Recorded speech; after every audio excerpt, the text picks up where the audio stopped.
Hey guys, Ghost38 here. Today I wanted to bring you another Criterion video. This is going to be a little bit of a long one because these are the movies I picked up from my Barnes & Noble's half-off sale. I went there 2 days ago. Actually, no, it was the day after. I went there on the 11th after I got done with work, and I decided to pick some up. I had a couple movies on hold that I had asked them to hold before the sale, and then I picked up 7 more. And then on my day over there, and like I said, these are what I got. I got 5 DVDs and 5 Blu-rays, and so I just wanted to show you guys what I got. Starting with the pile on the right, I will be showing you guys my Blu-rays. Some of these are on the Criterion app right now, others are not. I should be able to tell you which ones are and which ones aren't. Starting here from right from the top, this is spine number 1037, and this is H.G. Wells' War of the Worlds. It came out in 1953. And I shouldn't need to tell you what War of the Worlds is about. But anyway, a mysterious meteor-like object has landed in a small California town. All clocks have stopped. A fleet of glowing green UFOs hovers menacingly over the entire globe. The Martian invasion of Earth has begun, and it seems that nothing, neither military might nor the scientific know-how of nuclear physicist Dr. Clayton Forrester, played by actor Gene Barry, can stop it. In the expert hands of genre specialist George Powell and Byron Haskin, H.G. Wells' End of Civilization classic receives a chilling Cold War-era update, complete with hallucinatory Technicolor and visionary Oscar-winning special effects. Emblazoned with iconographic images of 1950s science fiction, War of the Worlds is both an influential triumph of visual imagination and still disquieting document of the wonder and terror of the atomic age. It's 85 minutes long, and it's in color. Okay. 5.1 surround sound, 4K transfer, audio commentaries, new program, movie archaeologist, new program about the film's visual and sound effects, from the archive, a new program about the film's restoration, The Sky is Falling, a 2005 documentary about the making of the film, the Mercury Theater on the Air radio play of the War in the Worlds, directed by Orson Welles, radio program featuring a discussion between Orson Welles and H.G. Wells, English subtitles, and an essay. Personally, this is one of my favorites in my collection. I'm a huge fan of Wells's work, and so to be able to add this to my collection was a good find. This was the only copy they had of it in stock left when I got there, so lucky I picked it up when I did. Here's the inside. The essay's in here, and there's the book disc. So this is War of the Worlds. Really looking forward to seeing this. I've not seen it before, and I don't think this is on the Criterion app. I could be wrong though. This one, with the next one here, is To Be or Not to Be, starring Jack Benny and Carole Lombard. It is spine number 670. It is set during World War II. They star as husband and wife, thespians in Nazi-occupied Warsaw, who become caught up in a dangerous spy plot. It is a film of the boldest black humor, which went into production right before the U.S. entered World War II. Lubsich manages to brilliantly balance political satire, romance, slapstick comedy, and wartime suspense into a comic high-wire act that has never been equaled. Something about a German silent short, or Lubsich. French documentary, 2 episodes of Screen Guild Theater radio anthology series Variety, Jack Benny, Lubsich and To Be or Not to Be, an adaptation of the film, starring William Powell, Diana Lewis, and Sig Ruman. A booklet. I have seen this before on the Criterion app, and I wanted to add this to my physical collection. I really enjoyed this movie. The book is in here.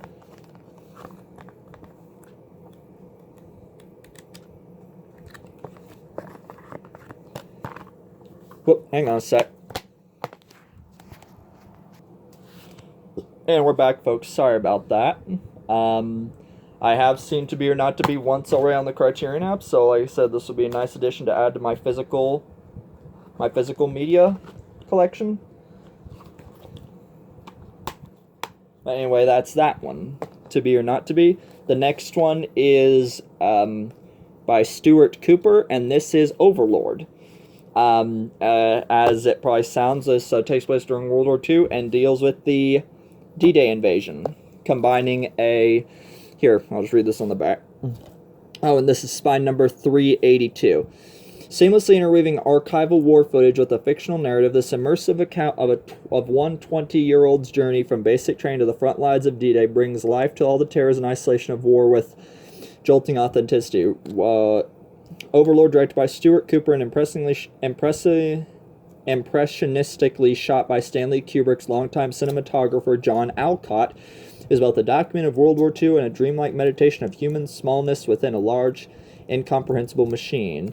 Features includes a transfer with an uncompressed soundtrack, audio commentary, Minding the Archive 2000 piece featuring activists from London's Imperial War Museum detailing the footage used in the film, a photo essay, cameraman at War of the British Mysteries, film tribute to newsreel and military service unit cameraman, Cooper's Einstein short film, a propaganda film, clips which appear in Overlord, excerpts from the journals of two D-Day soldiers, and a booklet. This is on the Criterion app as well. I am actually watching it on there. This is the inside contents.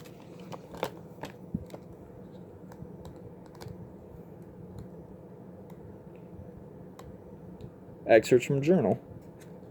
That'll be interesting to read. Again, like I said, I'm really huge on history. Always have been. And so this was just a nice piece to add to my collection. But anyway, this was Overlord. The next one is another World War II film. This is Come and See. This is spine number 1035. It came out in 1985. It's 142 minutes long. It's in color. The legendary film from Soviet director Ilem Klimov is a senses-shattering plunge into the dehumanizing horrors of a war. As Nazi forces encroach on his small village in what is known as Belarus, teenage Flora Alexei Kravchenko, in a searing depiction of anguish, eagerly joins the Soviet resistance. Rather than the adventure and glory he envisioned, what he finds is a waking nightmare of unimaginable carnage and cruelty, rendered with feverish otherworldly intensity by Klimov's subjective camera work and impressionistic sound design, nearly blocked from being made by Soviet censors, who took 7 years to approve the script. Come and See is perhaps the most visceral, impossible to forget anti-war film ever made. Features restoration, interviews, 3 1975 films from Flaming Memory, a documentary series, which features like first-hand accounts of survivors, interview with L.M. Klimov, the director, interviews with actors, a story of the film Come and See, a short film featuring interviews with director and cast, and a booklet. This one, Come and See, is also on the Criterion app as well. So I have seen... Actually, I'm working on watching that one right now. I was actually watching it while I was at work.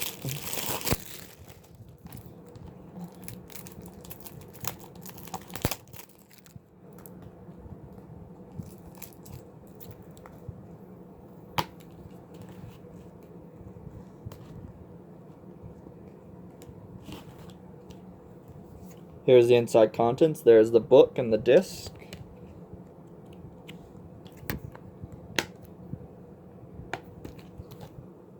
There's that one. And another one by Terrence Malick, because of his work I'm familiar with in The New World. This is Badlands.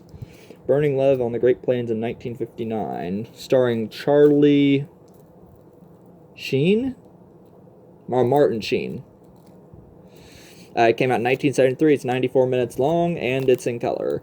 Badlands announced the arrival of one major talent, Terrence Malick, His impressionistic take on the notorious Charles Starkweather killing spree of the late 50s uses a serial killer narrative as a springboard for an oblique teen romance, lovingly and idiosyncratically enacted by Martin Sheen and Sissy Spacek. The film introduced many of the elements that would earn Malick his passionate following: the enigmatic approach to a narrative and character, the unusual use of voiceover, the juxtaposition of human violence with natural beauty, the poetic investigation of American dreams and nightmares. This debut spawned countless imitations, but none have equaled its strange sublimity. Features is 4K transfer, an uncompressed soundtrack, a documentary on the making of the film, interviews, Charles Starkweather, 1993 episode of a television program, American Justice, about the real-life story in which the film is loosely based. Okay, that'll be interesting to watch. And a booklet. Inside here, there's the book.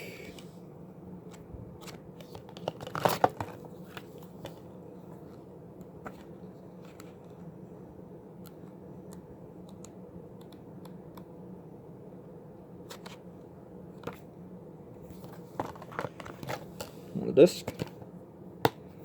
Honestly, this was a blind buy for me. The only reason I picked this up was because I was familiar with the director's work and I read the back, and so this looked interesting. I have not heard anything about this movie prior to this, so this was actually a blind buy for me. But knowing what it's about, this actually looks really interesting. I look forward to seeing it. As far as I know, this is not on the Criterion app, but then I could be wrong. I didn't actually dig all that thing. I looked at the title, I didn't see anything, so I don't think this is there. But anyway, that's my Blu-rays, and now I'm going to move on to my other films, to the DVDs. The first one here up top is Spy Number 809, and this is Phoenix. I did watch this on the Criterion app. It is there. It takes place during post-World War II, 1945, in Berlin. It was about surviving a former cabaret singer, Nina Haas, played by Nina Haas, has her face reconstructed and returns to her war-ravaged home to find her husband, who may or may not have been betrayed her to the Nazis. Without recognizing her, he enlists her to play his wife in a bizarre Hall of Shattered Mirrors story that is richly metaphorical as it is engrossing. Revenge story or romantic reconciliation, one does not know until the end. Of this marvel from Christian Petzold, one of the most important figures in contemporary German cinema. And having seen it all the way through and the ending, it is rather debatable. I will give my thoughts on this film at a later time, after I manage to catch up on my collection. Here's the booklet. Back. The essays fold out. I really enjoyed this movie, and I probably will watch it again at some point. But anyway, that is Phoenix. It's also metaphorical, too, as rising from the ashes to begin something anew, like the bird. But anyway, like I said, I'll talk about this film later. But anyway, that's Phoenix. This next one is another blind buy for me. It's directed by John Stahl, and it's Leave Her to Heaven. It's Spy Number 1020. And what grabbed me was just what the movie is about. It says, novelist Richard Harland, played by Cornell Wilde, seems to have found the perfect woman in Ellen, played by Jean Tierney. I hope I pronounced that right. I probably didn't. Oh, the movie came out in 1945, and it's 110 minutes long, and it's in color. A beautiful socialite who initiates a whirlwind romance and steers him into marriage before he can think twice. Yet the glassy surface of Ellen's devotion soon reveals monstrous depths as Richard comes to realize that his wife is shockingly possessive and may be capable of destroying anyone who comes between them. A singular Hollywood masterpiece that draws freely from the women's picture and film noir alike, Leave Her to Heaven boasts elegant direction by melodrama specialist John Stahl, blazing technicolor cinematography by Leon Shamroy, and chilling performance by Tierney, whose Ellen is a femme fatale unlike any other, a woman whose love is as pure as it is poisonous. Features is digital transfers, interviews, and a trailer. And, of course, an essay, which is right here. And there's the disc, there's the contents. I have not seen this before, but this looks really interesting, and I'm definitely excited to see it. But yeah, this will be interesting. Anyway, but that is Leave Her to Heaven. Another one is actually a World War One film. It says West Front 1918. It takes place in, it came out in 1930. It's 96 minutes long, and it's spine number 907. G.W. Pabst brought the war movie into a new era in his first sound film, a mercilessly realistic depiction of nightmare that scarred a generation in Germany and beyond, digging into the trenches with four infantrymen stationed in France in the final months of World War One. Pabst illustrates the harrowing ordeals of battle with unprecedented naturalism as the men are worn away in body and spirit by firefights, shelling, and disillusionment that greets them on the home front. Long unavailable, the restored 1918 is a visceral, sobering anti-war statement that is as urgent today as when it was made. Its features is a 2K digital transfer, hour-long French television broadcast of World War I veterans reacting to the film in '69, interviews, restoration, audio interview with an editor, English subtitle translation, and booklet. Here's the book. There's the inside. War is Hell by Luc Santi.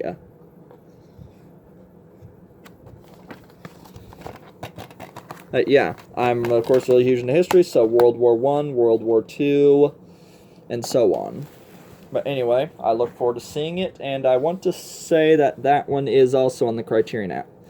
This one is on the Criterion app for sure, because I've actually watched a little bit of it. This is directed by Martin Scorsese. This is The Age of Innocence. It is spine number 913. No filmmaker captures the grandeur and energy of New York like Martin Scorsese. With a sumptuous romance, he meticulously adapted the work of another great New York artist, Edith Wharton, bringing to her a tragic novel set in the cloistered world of Gilded Age Manhattan. The Age of Innocence tells the story of Newland Archer, played by Daniel Day-Lewis, whose engagement to an innocent socialite, Winona Ryder, binds him to the codes and rituals of his upbringing. But when her cousin Michelle Pfeiffer arrives in town on a wave of scandal after separating from her husband, she ignites passions in Newland he never knew existed. Swelling with exquisite period detail, this film is an alternatively heartbreaking and satirical look at the brutality of old world America. It is a 4K digital transfer approved by the director. New interviews of Scorsese, co-screenwriter Jay Cox, production designer Dante Ferreri, and costume designer. Innocence and Experience, a documentary on the making of the film, plus trailer. It came out in 1993, it's 138 minutes long, and it's in color. I've actually seen half of this on the Criterion app, so I actually really like it. It's actually quite interesting, to say the least. Personal thoughts aside, I just wanted to add this to my collection, and I really enjoyed it. It's a 2-disc set. Disc 1 being the film itself, and Disc 2, of course, being the supplements. And here's what the inside of the book looks like, if you can see that at all. But yeah, that's that one. And The Age of Innocence. And then the last one is directed by David Lynch, and it's Mulholland Drive. And I saw it on the Criterion app for a while before it went away. And I like what I've seen, so I wanted to add it to my collection. This is a love story in the city of dreams. Blonde Betty Elms, played by Naomi Watts, has only just arrived in Hollywood to become a movie star when she meets an enigmatic brunette with amnesia, played by Laura Herring. Meanwhile, as the two set off to solve the woman's identity, filmmaker Adam Kesher, played by Justin Theroux, runs into ominous trouble while casting his latest project. David Lynch's seductive and scary version of Los Angeles' Dream Factory is one true masterpiece of the new millennium, a tale of love, jealousy, and revenge like no other. Its features is a 4K digital transfer, new interviews with the director and cast, and composer, production designer, and casting director, on-set footage, deleted scenes, trailers, and a booklet. This came out in 2001. It is 146 minutes long, and it's in color. I'm personally excited for the Criterion version of The Elephant Man. I'll be buying that for sure when it comes out and adding it to my collection. I have to finish this up to watch the rest of it, but I'll be really curious to see how the rest of it turns out. The book is in here. The book came in folded up like that.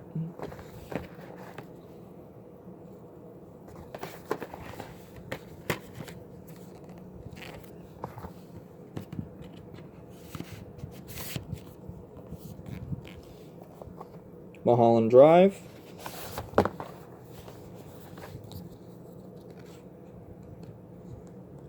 Essays, interviews. Anyway, like I said, I look forward to watching this and seeing how things go from there. But anyway, that being said, that brings this little short to here. Hope you guys enjoyed this little look-see. Comment below your favorite Criterion film, or let me know what you guys picked up during your time with the half-off sale. I'll be making a couple other videos here before long. I talked about some other stuff and some other things Criterion related. But until then, be sure to hit that like if you enjoyed this video. Comment below your favorite video. And be sure to hit that subscribe button to stay up to date on more content just like this. And be sure to click that bell notification so you'll stay notified when I upload a new video. Because one of my friends who actually subscribed to my channel didn't know about the last one being uploaded and they never got the notification. So when you click the bell notification, be sure to click it to say all, because if it's just personalized, they'll probably send you a notification out every once in a while.